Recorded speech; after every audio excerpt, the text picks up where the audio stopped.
Shri Sainathaya Namaha. Shri Sai Satcharitra. The Wonderful Life and Teachings of Shri SaiBaba. Chapter 10. SaiBaba's Mode of Life. His Sleeping Board. His Stay in Shiridi. His Teachings. His Humility. The Easiest Path.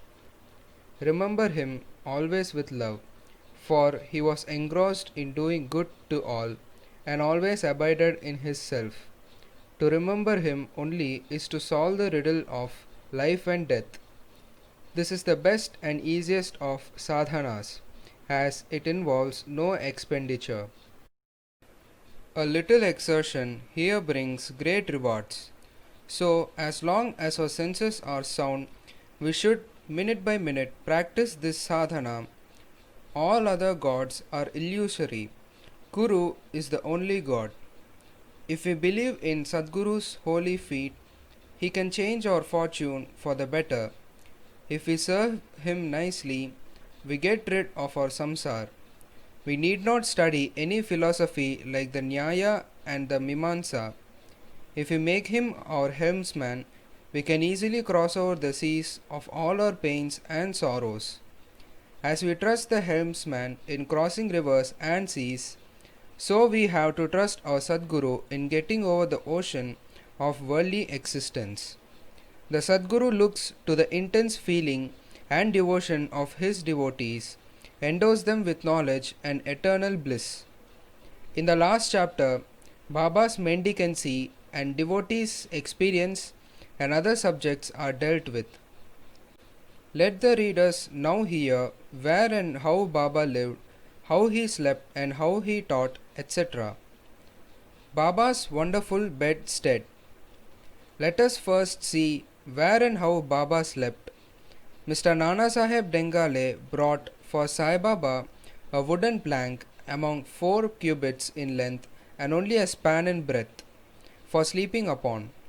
Instead of keeping the plank on the floor and then sleeping on it, Baba tied it like a swing to the rafters of the masjid with old shreds or rags and commenced to sleep upon it. The rags were so thin and worn out that it was a problem how they could bear or support even weight of the plank itself, let alone the weight of Baba. But somehow or other, it was Baba's sheer leela that the worn out rags did sustain the plank with the weight of Baba on it. On the 4 corners of this plank, Baba lighted panatis, that is, earthen lamps, one at each corner, and kept them burning the whole night. It was a sight for the gods to see Baba sitting or sleeping on this plank. It was a wonder to all how Baba got up and down the plank. Out of curiosity, many careful observers kept watching the process of mounting and dismounting, but none succeeded. As crowds began to swell so to detect this wonderful feat, Baba one day broke the plank into pieces and threw it away. Baba had all the 8 siddhis, that is powers, at his command. He never practiced nor craved for them. They came to him naturally as a result of his perfection. Sagun manifestation of Brahman. Though Sai Baba looked like a man, 3 cubits and half in length, still he dwelt in the hearts of all. Inwardly he was unattached and indifferent, but outwardly he longed for public welfare. Inwardly most disinterested, he looked outwardly full of desires for the sake of his devotees. Inwardly and about of peace, he looked outwardly restless. Inwardly he had the state of Brahman, outwardly he acted like a devil. Inwardly he loved Advaita, outwardly he got entangled with the world. Sometimes he looked on all with affection, and at times he threw stones at them. Sometimes he scolded them, while at times he embraced them and was calm, composed, tolerant and well balanced. He always abided and was engrossed in the self and was well disposed towards his bhaktas. He always sat on one asan and never travelled. His band was a small stick which he always carried in his hand. He was calm, being thought-free. He never cared for wealth and fame and lived on begging. Such a life he led. He always uttered Allah Malik. Entire and unbroken was his love for the Bhaktas. He was the mine or storehouse for self-knowledge and full of divine bliss. Such was the divine form of Sai Baba, boundless, endless, and undifferentiated. One principle which envelops the whole universe incarnated in Sai Baba. The really meritorious and fortunate people got this treasure trove in their hands, while those people who, not knowing the real worth of Sai Baba, took or take him to be a man, a mere human being, were and are indeed miserable. His stay in Shiridi and probable birth date. None knew or knows the parents and exact birth date of Sai Baba, but it can be approximately determined by his stay in Shiridi. Baba first came to Shiridi when he was a young lad of 16 and stayed there for 3 years. Then all of a sudden he disappeared for some time. After some time he reappeared in the Nizam state near Aurangabad and again came to Shiridi with the marriage party of Chand Patil when he was 20 years old. Since then he stayed in Shiridi continuously for a period of 60 years, after which Baba took his Mahasamadhi in the year 1918. From this we can say that the year of Baba's birth is approximately 1838 AD. Baba's mission and advice.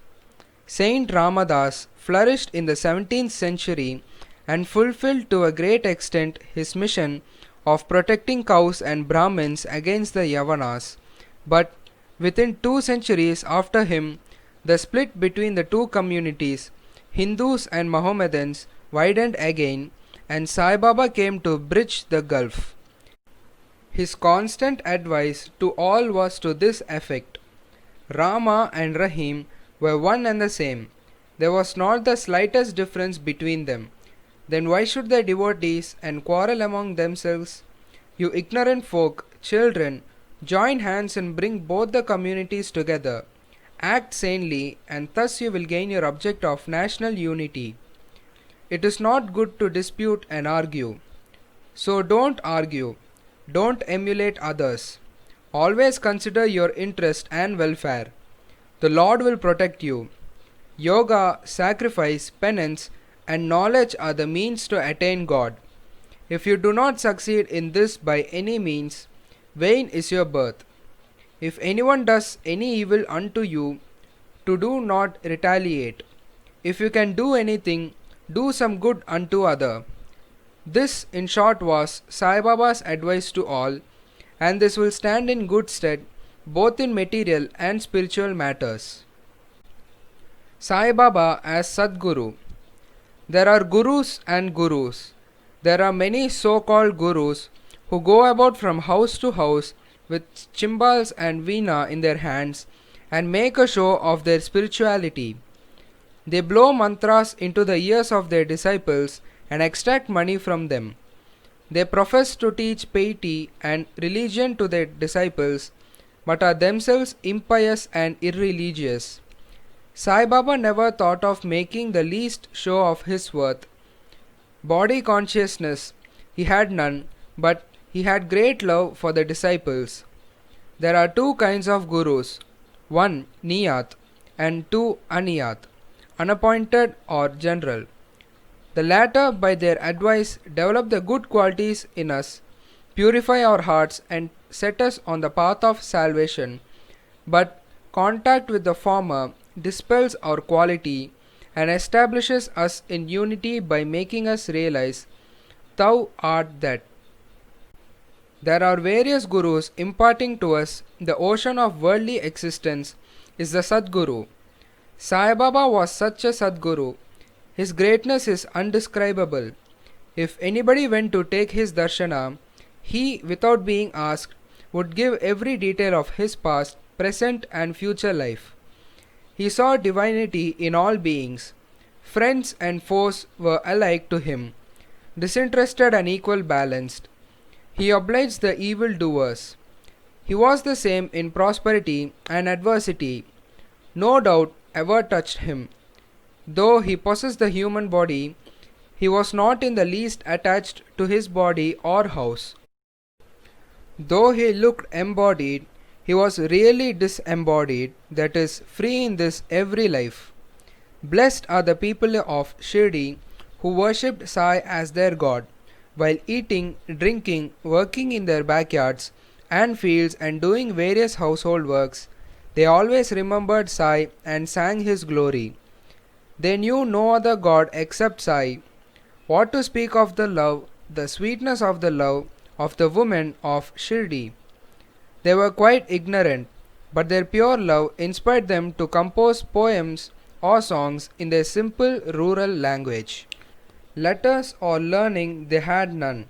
Still, one can discern real poetry in their simple songs. It is not intelligence but love that inspires real poetry as such. Real poetry is the manifestation of true love, and this can be seen and appreciated by intelligent listeners. Collection of these folk songs is desirable and Baba willing. Some fortunate devotee may undertake the task of collecting and publishing these folk songs, either in the Sai Leela magazine or separately in a book form. Baba's humility. Lord or Bhagavan is said to have 6 qualities, that is, fame, wealth, non-attachment, knowledge, grandeur and generosity. Baba had all these in him. He incarnated in flesh for the sake of the bhaktas. Wonderful was his grace and kindness. He drew the devotees to him, or how else one could have known him. For the sake of his bhaktas, Baba spoke such words as the goodness of speech dare not utter. Here is the specimen. Baba spoke very humbly as follows. Slave of slaves, I am your debtor. I am satisfied at your darshan. It is a great favor that I saw your feet. I am an insect in your excreta. I consider myself blessed thereby. What humility is this? If anybody would think that by publishing this, any disrespect is shown to Sai, we beg his pardon, and to atone for this, we sing and chant Baba's name. Though Baba seemed outwardly to enjoy sense objects, he had not the least flavor in them, nor even the consciousness of enjoying them. Though he ate, he had no taste, and though he saw, he never felt any interest in what he saw. Regarding passion, he was as perfect a celibate as Hanuman. He was not attached to anything. He was pure consciousness, the resting place of desire, anger, and other feelings. In short, he was disinterested, free, and perfect. A striking instance may be cited in illustration of this statement. Nanavali. There was in Shirdi a very quaint and queer fellow by name Nanavali. He looked to Baba's work and affairs. He once approached Baba, who was seated on his ghadi, and asked him to get up as he wanted to occupy the same. Baba at once got up and left the seat which he occupied. After sitting there a while, Nanavali got up and asked Baba to take his seat. Then Baba sat on the seat and Nanavali fell at his feet and then went away. Baba did not show the slightest displeasure in being dictated to and ousted. This Nanavali loved Baba so much that he breathed his last on the 13th day of Baba's taking Mahasamadhi. The easiest path. Hearing the stories of the saints and being in their company. Though SaiBaba acted outwardly like an ordinary man, his actions showed extraordinary intelligence and skill. Whatever he did was done for the good for his devotees. He never prescribed any asana, regulation of breathing or any rites to his bhaktas, nor did he blow any mantra into their ears. He told them to leave off all cleverness and always remember Sai, Sai. If you did that, he said, all your shackles would be removed and you would be free. sitting between 5 fires, sacrifices, chantings, eightfold yoga are possible for the Brahmins only. They are of no use to the other classes. The function of the mind is to think. It cannot remain for a minute without thinking. If you give it a sense object, it will think about it. If you give it to a guru, it will think about guru. You have heard most attentively the greatness grandeur of Sai. This is the natural remembrance, worship and kirtan of Sai. Hearing the stories of the saints is not so difficult as the other sadhanas mentioned above. They remove all fear of this samsara and take you on to the spiritual path. So, listen to these stories, meditate on them, and assimilate them. If this is done, not only the Brahmins but women and lower classes will get pure and holy. You may do or attend to your worldly duties, but give your mind to Sai and his stories, and then he is sure to bless you. This is the easiest path, but why do not all take to it? The reason is that without God's grace, we do not get the desire to listen to the stories of saints. With God's grace, everything is smooth and easy. Hearing the stories of the saints is, in a way, keeping their company. The importance of the company of saints is very great. It removes our body consciousness and egoism, destroys completely the chain of our birth and death, cuts asunder all the knots of the heart, and takes us to God, who is pure consciousness. It certainly increases our non-attachment to sense objects and makes us quite indifferent to pleasures and pains and leads us on the spiritual path. If you have no other sadhana, such as uttering God's name, worship or devotion, etc., but if you take refuge in them wholeheartedly, they will carry you off safety across the ocean of worldly existence. It is for this reason that the saints manifest themselves in this world. Even sacred rivers such as the Ganges, Godavari, Krishna and Kaveri, etc., which wash away the sins of the world, desire that the saints should come to them for a bath and purify them. Such is the grandeur of the saints. It is on account of the store of merit in past births that we have attained the feet of SaiBaba. We conclude this chapter with meditation on Sai's form. He, the beautiful and handsome Sai, standing on the edge of the masjid and distributing udhi to each and every bhakta with a view to his welfare. He who thinks the world as naught and who is ever engrossed in supreme bliss, before him we humbly prostrate ourselves. Bow to Sri Sai. Peace be to all.